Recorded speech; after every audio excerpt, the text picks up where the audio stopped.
Asalaamu calaykum waraxmatullaahi wabarakaatuh. Soo dhawaada dhammaan asxaabta halkaan nagala socotaan waa kanaalkeena TastyTube. Fadlan haddii aad nagu cusub tahay na soo raaca oo taabo calaamadda subscribe-ta sidoo kalena furo gambaleelka si uu kuu soo gaadho video walba aan soo gelino. Intaa haddii aad samayso waad mahadsan tahay. Barnaamijkeena caawa wuxuu ku saabsan yahay internetka ama social media qaabka uga faa'iideystaan dhalinyarada ku dhaqan deegaanka ama dowladda deegaanka Soomaalida. barnaamijkeena caawa waxaa marti inoogu ah Abwaan Xuseen Maxamed Ibraahim. Soo dhawaabaan ku soo dhawow kanaalkayga TastyTube. Sidoo kale kanaalkayga ma waa kanaalkeena wuxuu ka dhaxeeyaa dhammaan bulshada Soomaaliyeed oo dhan iyo cid walba oo danaynaysa inay wax ka daawadaan kanaalkeena TastyTube. waad ku maasan tahay waqtigaaga qaaliga ee noo soo hortay. soo dhawow Abwaan. kuwa hore adoo ku bilaabaya inkastoo sheegay adoo ku bilaabaya magacaaga saddexan iyo halkaad ku dhalatay. soo dhawow. Cabdirasaaq waan dhawahay aad baad mahadsan tahay waan ku dhawahay TastyTube adiga iyo asxaabtaada waan salaamayaa dhammaan dadka kugu xiran magacaygu waa Xuseen Maxamed saa hore u sheegtay kulley abwaannimadaas aad ku dartay anigu kuma darsado oo ma ogi meel iga soo raacday marka anigu kuma darsado dadku way igu sheegaan laakiin anigu kuma darsado sax marka aad baan ugu dhawahay waxaan filayaa inaad nin Soomaali waa riis nugtaydii ka carraysaa waan malayno kulley abwaan waa toosaa daradeed baad ugu reebaysaa kulley maxaa dhigay kulley Cabdirasaaq waxaa jira haddii aan ereyga abwaan kulley Soomaalidu inta badan qofka haddii abwaan la dhaho waxay u isticmaalaan ruuxa gabiya sax qofka gabiyaaga sax marka way jiraan waan gabiyaa oo dadka gabiyaan ku jira laakiin way kala yargadisan yihiin ereyga abwaan uu ka macno weyn yahay qofka gabiyaa sax marka kulley Soomaalidaas uu qofka gabiyaaga u taqaan abwaanka sax oo bal maleeyay anigana magacaas gabayada inay soo raaciyeen sax marka inaha haddii aan ahayn ma garanayo meel kale iga soo raacay laakiin waxaan aaminsanahay inaan abwaan ahayn sababtoo ereyga abwaan maadaama macno ballaaran leeyahay inaan macnaha faraha badan ee ereygaas ku duwan kulley cid walba wada xambaari karo kulley cid walba abwaan oo kaamera soo ma la wareysto markii ereyga lagu dhaho uu yar diida oo waxa uu aan garanayo abwaanada dhan baad kala simantahay ereygan diidaanka aad diidan tahay inaad abwaan tahay sax mar kulley abwaanada dhan baad kala siman tahay garan maayo sababta u diidaan. bal caawa barnaamijkeenu wuxuu ku saabsan yahay social media saad la socoto social media faa'iidana uu leeyahay khasaarana uu leeyahay. social media kaliya ma aha internetku waxyaabo badan oo loo isticmaali jira platformyo badan oo loo isticmaali jira sida Facebook, YouTube, TikTok iyo Gmail sidoo kale website-yo la furta ayaa jira oo laga faa'iideysto. bal maxaad naga warbixisaa qaabka ay uga faa'iideystaan ama aysan uga faa'iideysanin dhalinyarada ku dhaqan dowladda deegaanka Soomaalida qaabka macnaha bal ay uga faa'iideystaan internetka ama social media bal waxoogaa nooga yarsataa bal kulley nin dhalinyaro oo abwaana ee gana ku dhex jira social media fahansan ayaa tahay bal qaabkee uga faa'iideystaan mise kama faa'iideystaan oo macnaha waqti lumis ayuu ku yahay. Cabdirasaaq waad mahadsan tahay su'aashaad weydiisay waxay u eg tahay inay tahay social media dhalinyarada deegaanka joogta ma ka faa'iideystaan mise waqti lumis buu ku yahay kulley waan kala qaadaynaayo horta social media sidaad sheegtayba ama sidaan ogsoonahay wuxuu leeyahay laba waji buu leeyahay sax oo waji khasaaraha iyo waji faa'iidada labadaba uu leeyahay sax ruuxna dhanka isagoo ugu talagalo sax yuu kala kulmayaa haddii aad khasaaro ugu bareedho iyo inaad waxa weeyaan waqtigaaga uu lumiyo wax xun aad ka daawato dabcan dhanka aad u isticmaasho waad ka helaysaa in waqtiga kaa lumiso haddii aad faa'iido u jeedsato inaad wax ka faa'iido ama cilmi aad ka barato ama aad dhaqaale ka samayso ama adigu wax aad ka faa'iido aad u jeedsatana iyadana in kugu filan waad ka helaysaa marka qof walba dhanku isagu u isticmaalay horta ay ku xiran tahay xagga faa'iidadiisa iyo khasaarihiisa haddii aan usoo noqdo su'aasha dhankan aad kusoo koobtay oo ah dhalinyarta deegaanka horta aan joogno ama aan ilaahay dalka uu hoos tagaba oo guud ahaanba dalka Itoobiya waxa weeyaan xagga internetku wadamada xirxiran buu ku jiraa oo saxaafad free oo madax bannaan ma laho waqti yar ka hor waad garan kartaa oo aad buu u sii xirxinaaba marka hadda muddooyinkan dhowrka sano hadda 5 sano meelaha u dambeysay saxaafadaha iyo dhalinyarada media ka hadlaysay iyo dadka media waxa weeyaan saameynta ku leh iyo soo kordheen xilligii hore dad yar oo dowladda waxa weeyaan ku tacalluqa wax meediyaha waxa weeyaan waqti dabcan ka gelin jiray oo ka hadli jiray ama ka muuqan jiray yaa jiray waxaad marka moodaa hadda inay urdan tahayba dadka oo hadda cusub yihiin dadka kusoo biiraya meediyaha ama ka faa'iidaystaan ama ku khasaaraan way iska soo hadda waqti dhow ay soo bilaabeen marka haddii aan hoos u sii dhaadhaco iyo su-aasha nuxurkeeda dhalinyaradu ma ka faa'iidaystaan mise kama faa'iidaystaan kolley inta aanan ogahay ama aan arkay ama aan aaminsanahay dhalinyarada deegaanka joogta ee meediyaha ka faa'iidaysata haddii la dhaho dhinaca waxaa weeyaan waxbarashada ama cilmiga waa laga yaabaa inay jiraan dhalinyaro dabcan ka faa'iidaysto wax ka barta laakiin haddii la dhaho dhinaca dhaqaalaha aad bay u yaryihiin dhalinyarada waxa weeyaan dhaqaala ka sameeyey meediyaha ee deegaanka jooga laakiin waxaan wada ogsoonahay oo aan shaki ku jirin oo aad la ogtahay inaan ogahay dhammaan dadkuna ay wada ogyihiin daawadayaashanu ay ogyihiin in uu dhaqaalo fara badan iyaga ka cuno oo dabcan waqti fara badan iyo dhaqaalo fara badan labadaba kaga baxaan marka waxaa la oran karaa markaan si guud su-aasha jawaabteeda usoo qaadano dhalinyarada deegaanka joogta meediyuhu khasaaraha uu ku hayo iyo faa'iidada uu hayo waxaa ka fara badan khasaaraha uu ku hayo sababtoo ah way yar yihiin dadka dhaqaale ka sameeya sidoo kale yar way iska yar yihiin dadka wax ka barta waxay u badan yihiin dad waxa weeyaan Facebook iyo YouTube iyo waxyaabaha intay janaal ciwaana ku leeyihiin iska daawado wax dadka kale ay soo galiyeen u daawado oo fiis gareeyo oo dadkaas ku xiran marka taasina khasaare fara badan ayay ku haysaa ayay ku keenaysaa qofka ku keenaysaa iyo waqti lumis marka waxaan qabaa ka faa'iidaysiga iyo khasaaraha marka la isga rabdo inuu khasaaruhu boqolkiiba 90 ka badan yahay sax meel heli karaa cid dhalinyaro ah oo intay furatay kanaal YouTube ama ay samaysatay Facebook page la dhahi karo lacag bay ka dhaliyaan oo lacag bay ka sameeyaan oo ku maareeya noloshooda saan u ogsoonahay maxaa jirta dhalinyaro badan oo wax kala qaban shaqadoodii ka dhigtay social media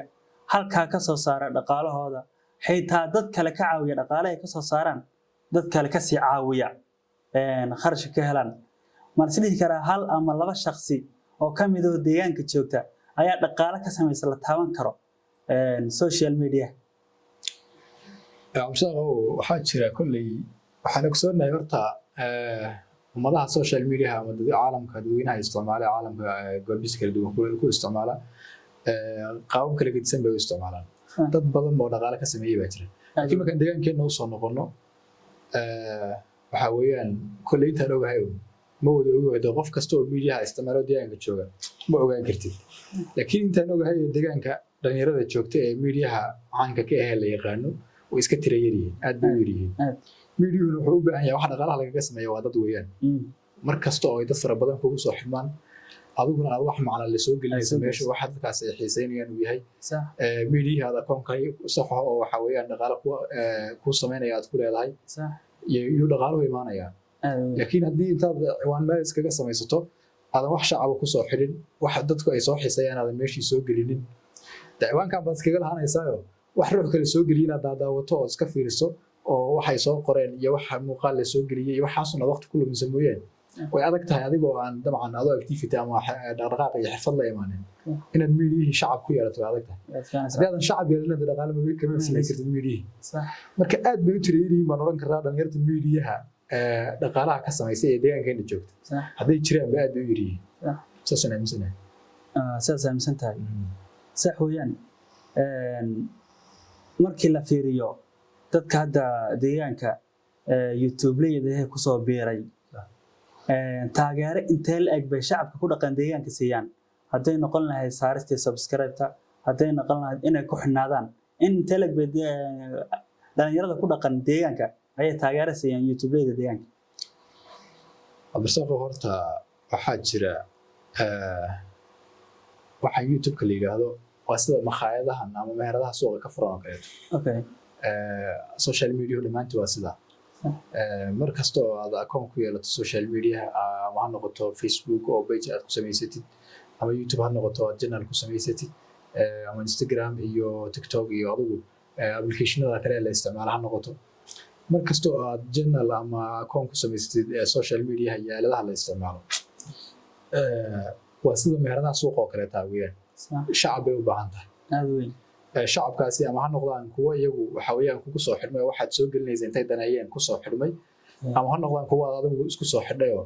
aad waxa weeyaan waqti gelisay inaad shacabku meesha ku soo biiriso marka xagga danaynta qofkana inta badan waxay ku xiran tahay waxaad adigu soo geliso oo qofna oran maayo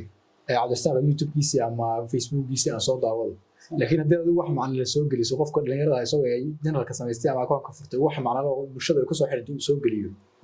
bulshadu ama deegaan ha joogto ama waxa weeyaan dal ha joogto ama dunida kale ha joogtay way ku soo xirmayaan inta afkiisa garanaysa luqadda uu ku hadlay fahmaysa marka waxaan qabaa kulley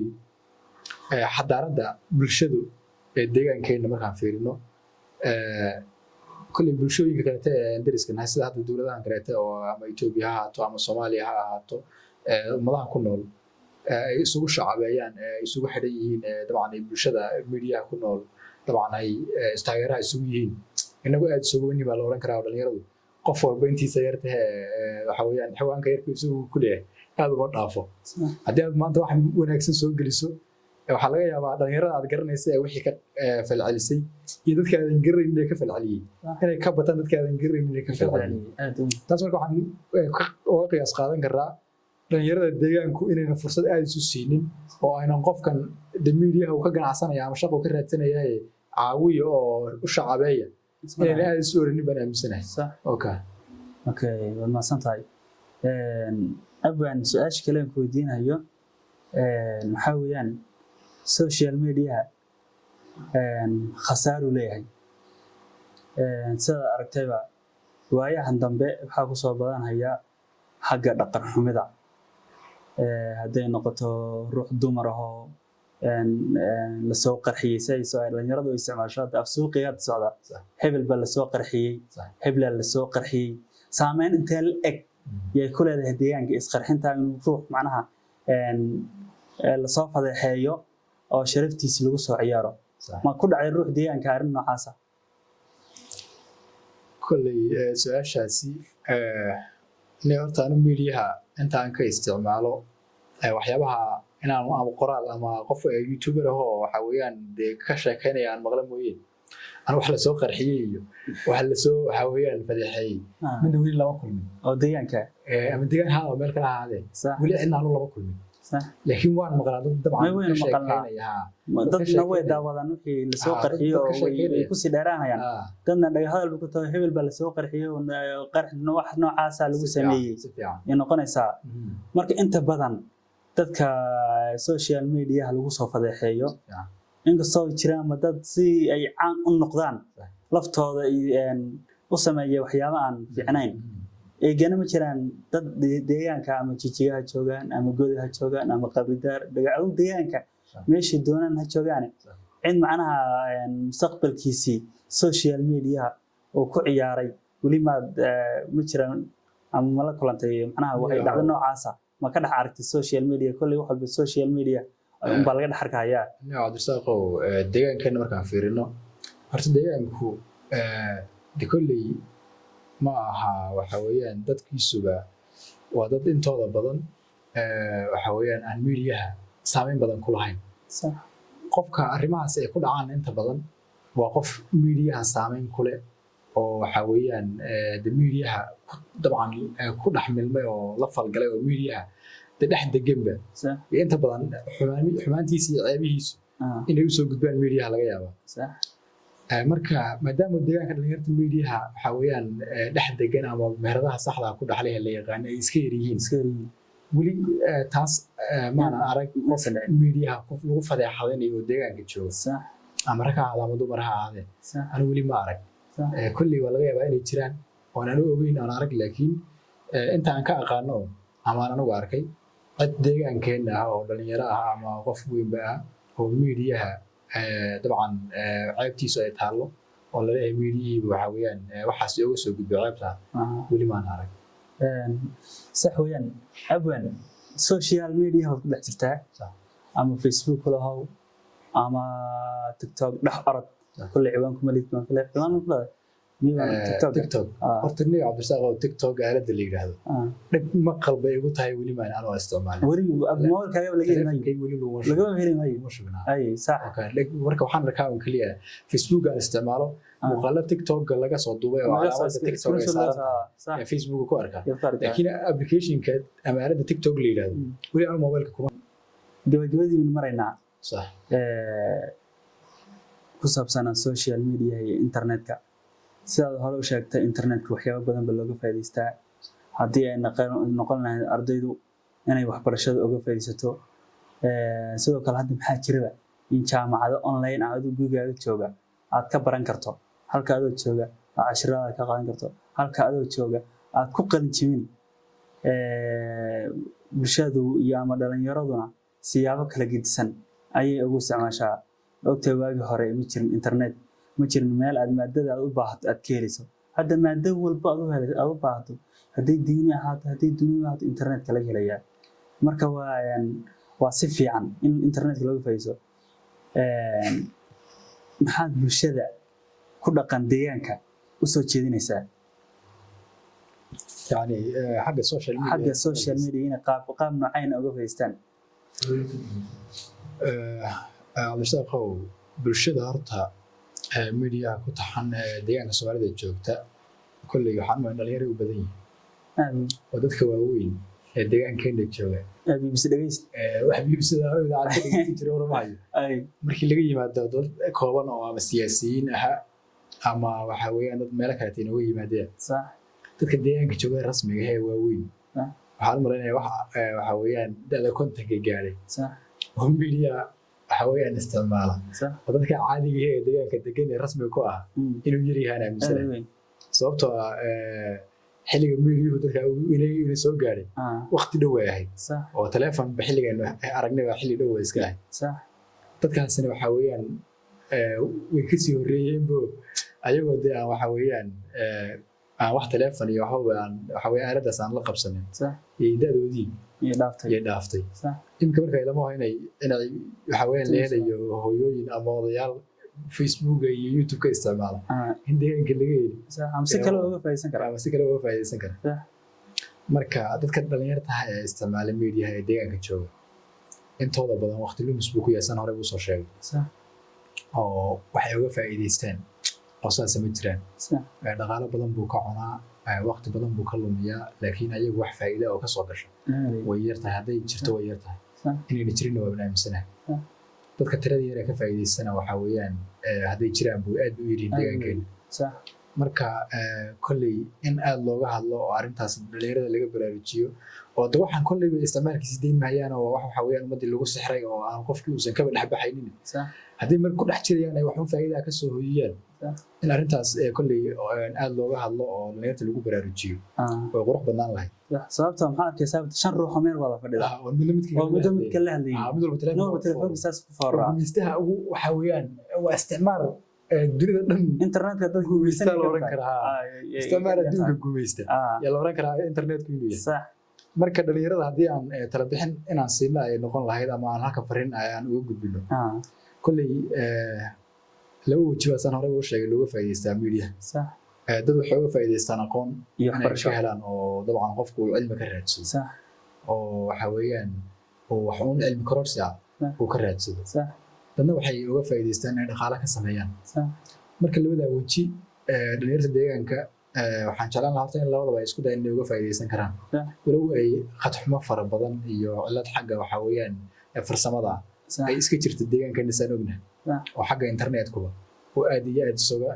dabcan daciif yahay isoo wax yahay haddana haddii ay kulliba ay isticmaalayaan oo waqtiyada qaarkood ay waqti ku bixinayaan inay sida iyagu kale uga faa'iideystaan yaan ku dabcan kula talin lahayn oo fariinta ugu gudbin lahayn oo kii waxbarasho dabcan diyaar u ah wax ka barto kii dhaqaale iyo ganacsi ka raadsanaya oo dabcan sida ay dadka uga raadsanayeen uga raadsado kulli caqabad dhalinyarta hortaagan way jirtaa haddii aan dabcan hoos u fiirino oo ahaa way adag tahay qof deegaankeena jooga ama waxa weeyaan gudaha Itoobiya jooga intuu gudaha Itoobiya akoon ka furto internetka dhexdiisa inuu dhaqaale ka sameeyo aad bay u adag tahay dadyo waxaa ka faa'iideystay dabcan deegaanka ama dalkaba joogay aan hadda inuu ku sugannahay meelo kale akoomadaas ka soo furteen oo ku xidhan yihiin oo dalka dibadiisa oo kale iyo akoomadaas ku xidhan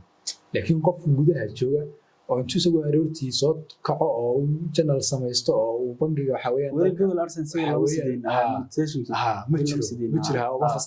fasaxnaa marka qof kastoo dhalinyarada way adkaanaysaa intuu akoon dibadda helo oo halka uu ku xidho inuu maamulkii halkaas oo maamuli lahaa iyo cidii fursadaas siin lahayd uu helo way iska adkaanaysaa marka halka wajiga dhalinyarada ugu wada faa'iideysan karaan waxaan oran karaa waa inay wax ka bartaan dhalinyarada marka deegaanka joogta waxaan jeclaan lahayn inay xagga uga faa'iideysanayaan miidiyaha ama ay waqtigooda dabcan ay uga faa'iideysanayaan noqoto dhinaca waxbarashada adaa watee maxaa weeye hadda Soomaaliya dalkan walaalaha nahay dalkeena Soomaaliya waa sida Ethiopia oo kale Google AdSense-ga uma shaqeeyo monetization-ka uma shaqeeyo maxay isticmaalaan xirfad kale ama ruux Kenya jooga ama ruux Yurub jooga ama ruux Mareykanka jooga akoon u sameeyay akoon bank u sameeyay halkaas ku xidhan saas kale macnaha miin dhalinyarada deegaanka uga faa'iideysan karin ogtahay dhalinyarada joogta Soomaaliya aad uga faa'iideysan hadda yaan dhaweyto maxaan daawanayay yar dhalinyaro ah oo TikToker ah guriga ku degan yahay $700 bishii laga qaado dhaqaalaha uu ku keenayna on social media waliba TikTok bis ah weeyaan macnaha TikTok iyo uma fasan Soomaaliya in lacag laga heli karo laakiin wadamo kale ku xidhay miina saas kale uga faa'iideysan karin uga faa'iideysan karaan oo qofku hadii uu horta u diyaar garoobo inuu wax uu faa'iido ka gaaro wixina wax faa'iido laga gaaray oo say ku reebay ka faa'iideysteen wadada ay mareen inuu maro baa u banaan hadii wadada uu maro inuu wax ka faa'iido ka gaaro waa iska fududahay kulli wax walba dadaal buu baahan yahay iyo waqti lagu bixiyo oo gadaad adigu maanta u baahatay inaad channel samaysato adiga waxa laga rabaa inaad waqti ku bixiso channelkan oo waxay dadku ka daawan lahaayeen sida dadku ugu soo xidhmi lahaayeen suuqgeyn fiican samayso suuqgeyn aad samayso adigu afkaartii iyo barnaamijka aad meeshan ku soo gudbinayso oo noqdo mid dadka xiisay gelinayo oo dadku ay ku soo xidhmayaan ay noqoto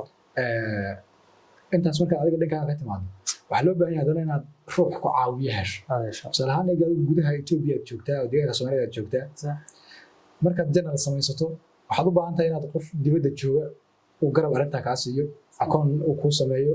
akoonkaas waxa weeyaan isagu waxa weeyaan uu ku maamulkiisa uu gacanta ku hayo adiguna aad dabcan wixii activity kala shaqada la timaado marka hadii dhalinyaradu ay xagga inta isku howlaan ay helaan cidii ka caawinaysa in akoomo u samayso dabcan ay maamulka xaggaas ay helaan waxaan aaminsanahay inay iyagu ay la imaan lahaayeen fikradii iyo waxyaabihii dabcan bulshadu ay u daawan lahaayeen ama ay bogooda ku soo xiri lahaa inay awoodi karaan waan aaminsanahay hagaag asxaabteena nagu xiran waxaan soo gaarnay gabagabadii iyo gunaanadkii barnaamijkeenan oo nooga hadlaynay saameynta ama isticmaalka social media ama internetka qaabka ay uga faa'iideystaan dhalinyarada deegaanka ku dhaqan waxaana marti noogu ahaa Abwaan Xuseen oo noo soo horay waqtigiisa qaaliga ah fadlan waxaan ka codsanaynaa haddii aad nagu cusubtihiin aadna nala soo gaadheen dhammaadka muuqaalka inaad noo taabataan calaamadda subscribe-ta kana mid noqotaan asxaabta aan ku ballanay 10k sidoo kale haddii aad nagala socoto Facebook page-keena Cabdisaaq Tayse inaad follow taabato aad sii share garayso si uu u gaadho muuqaalkan asxaab fara badan waad mahadsantahay baan sidoo kale إن شاء الله أساساً سوقنا السلام عليكم ورحمة الله تعالى وبركاته